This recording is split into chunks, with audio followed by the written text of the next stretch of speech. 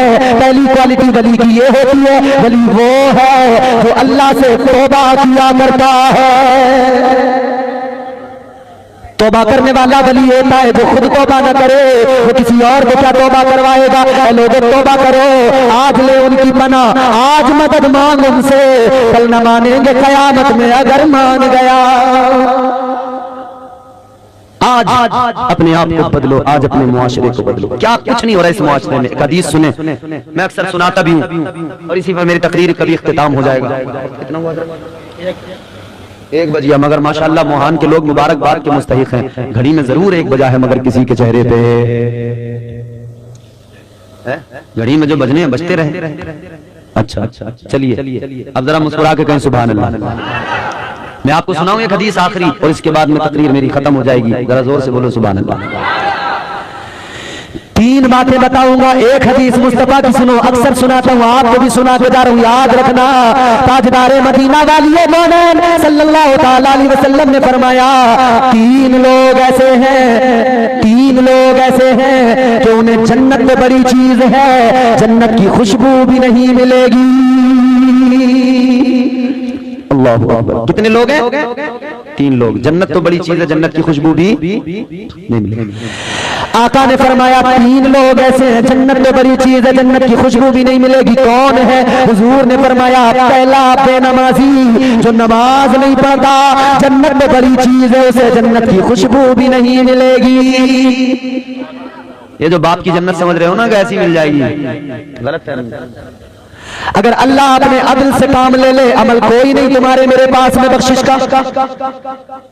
اگر اللہ اپنے عدل سے کام لے تو عمل کوئی نہیں ہے کہ بخشے جائے. ہاں اس کی رحمت پہ بھروسہ کرتے ہیں, اس کی رحمت پہ بھروسہ ہے, اس کے محبوب کی شفاعت پہ بھروسہ ہے. لیکن یاد رکھو شفاعت اگر حضور کی چاہیے تو حضور نے فرمایا نماز میری آنکھوں کی ٹھنڈک ہے, تو ذرا نبی کی آنکھوں کو ٹھنڈا کیا.